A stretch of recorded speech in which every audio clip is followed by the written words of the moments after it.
You're listening to Joanita, BBC Radio York. I don't know if you've spotted the fabulous painted Nutcracker soldiers in York over the last week. They are wonderful, bright, all designed, by the way, by one man. Every day at this time, we meet amazing people in North Yorkshire. Mark Godfrey Murphy is with me this morning. And Mark, there is something very special about this year's trail. What is it?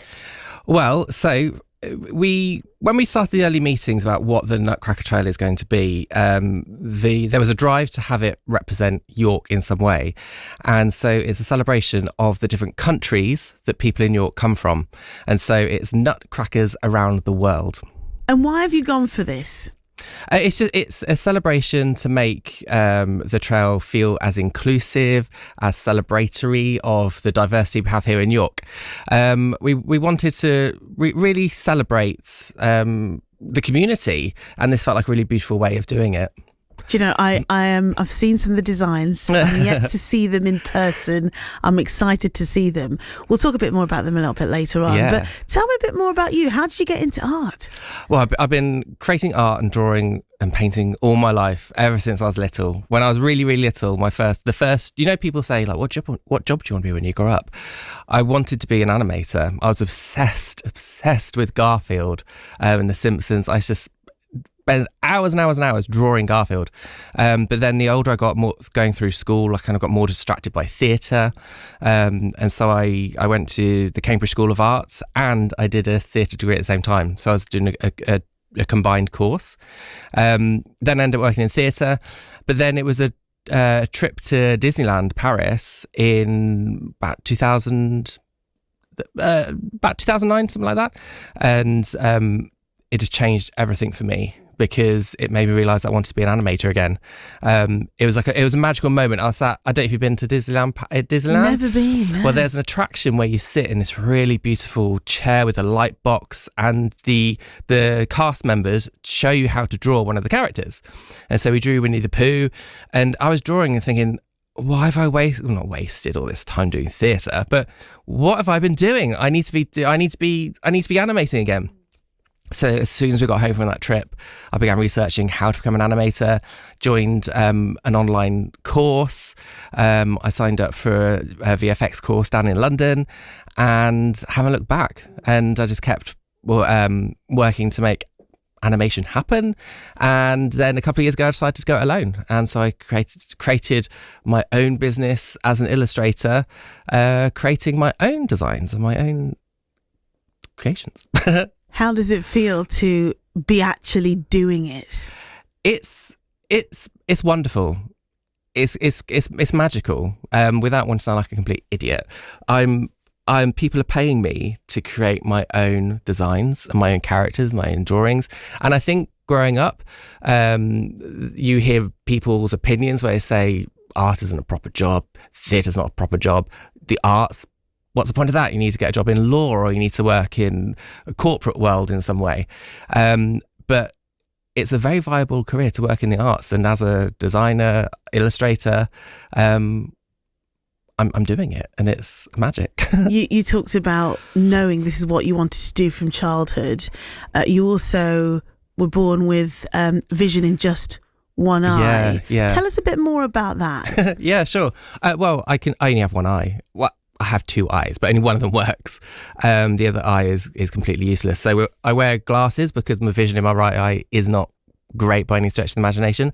But over here, this is just plastic in this glasses, spectacles. And so if I don't wear my glasses, I would just wear one contact lens.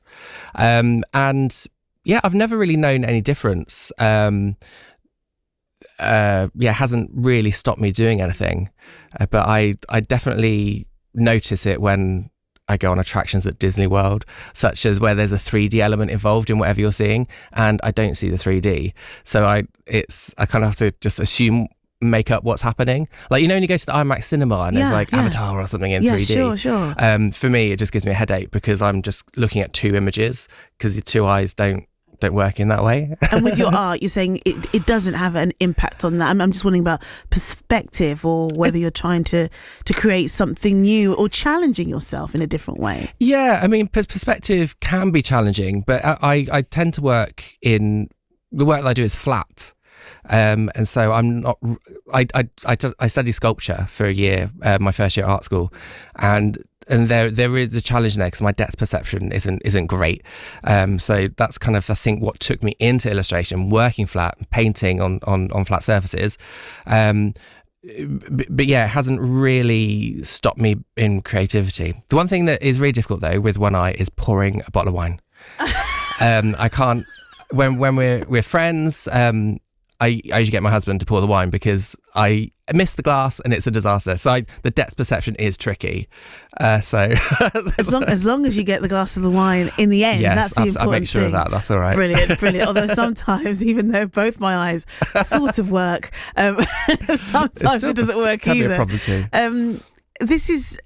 I mean, I wonder if you could just describe one of your pieces there, because this is a piece of art that people might see in Waterstones, the bookshop. Yeah, absolutely. So when I first started creating my own work, I was really drawn to printmaking. And so I joined the York printmakers, and I was just creating prints using lino cut of some landmarks in the city. And so I have one of Clifford's Tower, and I was able to get it printed in gold foil, and Waterstones Cafe bought it from me a couple of years ago, which is really lovely. So every time I go to Waterstones, which is a joy to go to for me, it gives me an extra little spring in my day to see the print up on the wall in the cafe. And you can see your face in it as well. It's that shiny. It's gorgeous. It's an absolutely beautiful design. Thank you. Let's talk about the Nutcracker as well. I'm just wondering, the soldiers, have you had a lot of feedback? Because some people must be grateful to have the Braille element within it. Yeah, absolutely. So when we were planning what we were going to do, because we were talking a lot about celebrating the diversity in the city, and I wanted to make the trail as accessible to everyone as possible. And with my visual impairment, my immediate thought was, well, what about people that can't see the nutcrackers? Because obviously they can feel them and understand the sort of topology, like the texture that's going on, because the nutcrackers are sculptures, so you can feel where the beard would be, the buttons, the buckle and the belt, that sort of thing. But our concept was that each nutcracker is going to represent a country, but there's no real way that someone with a visual impairment will be able to work out what the country is. And so I got in touch with the RNIB and was talking to their transcription team, and they sent me the Braille for each country. And so I was able to attach that onto the nutcracker. So just on the nutcracker's left side, so the right side as you're looking at the nutcracker, on the collar is the Braille, so that if someone with a visual impairment, if they can read Braille, they should be able to read what the country is and take part in that way. How important is it for people to have that element of inclusivity, so that they are able to take part in the run up to Christmas just like everybody else, even though they might have a visual impairment? I think it's really important. I think we need to make space for everybody, and I think that's a feeling that I've carried in me my whole life. I'm part of a marginalised community myself, and so that feeling of being excluded, it's real. And when people aren't part of a marginalised community, they don't know what that's like, and so we have to help and educate and tell them and share our experiences in that way. The visual impairment thing, it has caused me to be left out of things, especially sports at school. I remember I was useless at rounders. Anything we needed to hit something, I can't. Well, we're talking about we can't pour a bottle of wine. I can't really hit a ball with a rounders bat either. And so all those sort of things still live with me somewhere inside. And so it's nice if I can just create something, offer it to the city of York, and just know that we've tried to make it available for everyone to enjoy. So hopefully we've achieved that. Mark, stay right there. We're going to hear more from you. This is Mark Godfrey Murphy, brilliant artist. If you've seen those nutcracker soldiers popping up around York, he's the one that's designed them. We'll hear more from him in the next 15 minutes.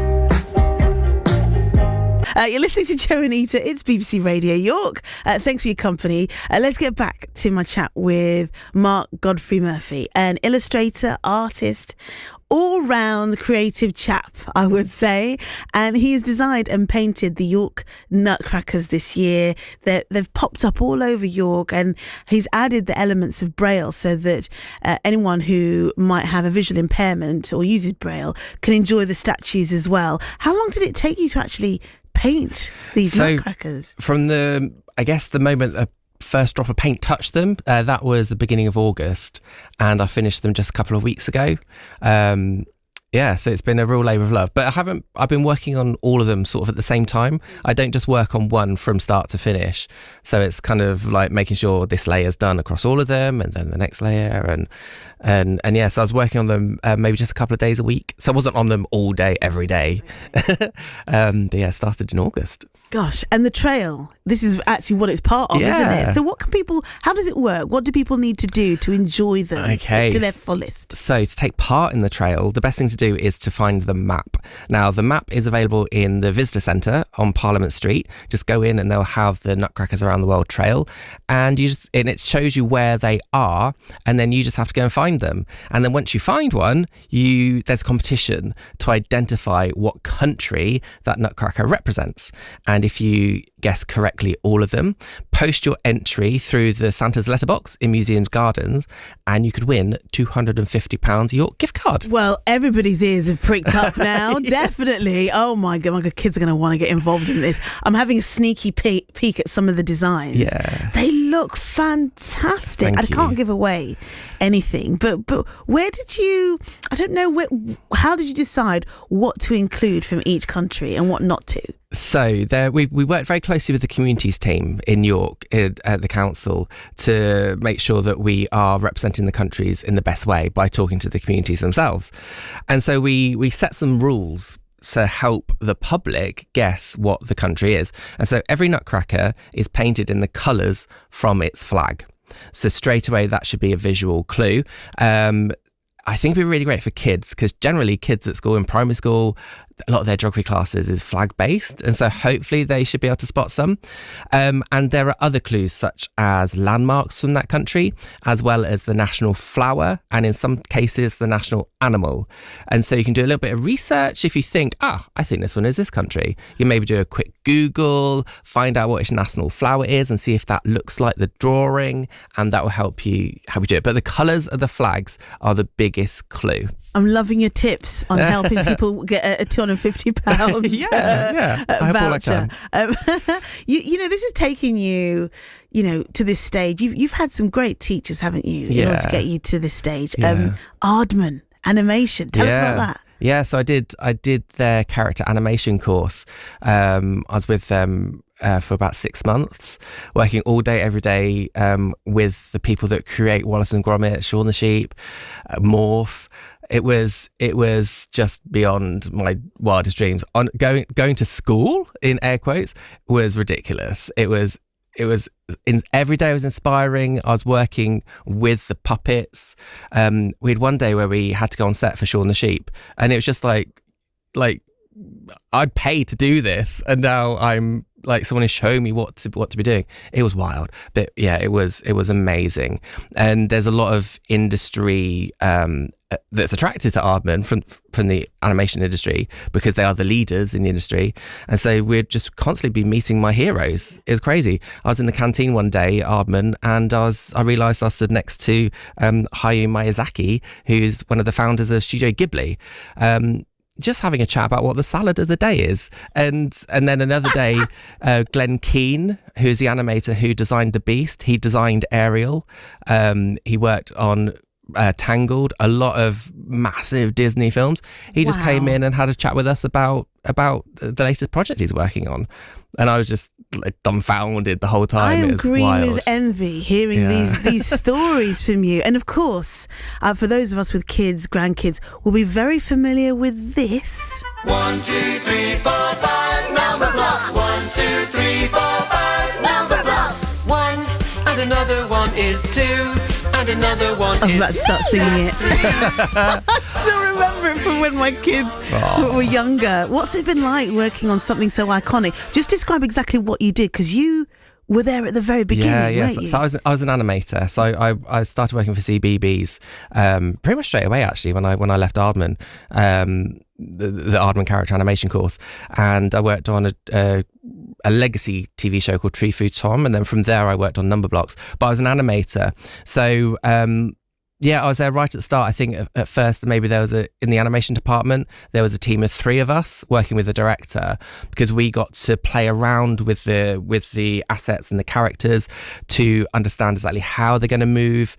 I helped our director kind of brainstorm what the number magic would look like. If you're familiar with the TV show Number Blocks, they do this thing called number magic, and we played around with different ways that we were going to do that.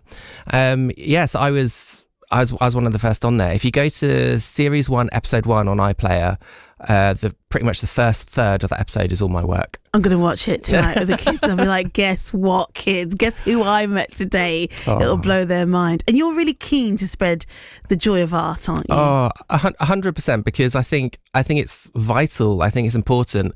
I think the arts are important, but I think just generally it's a way for people to express themselves without even really realising they're expressing themselves, to maybe release some emotions and feelings they have.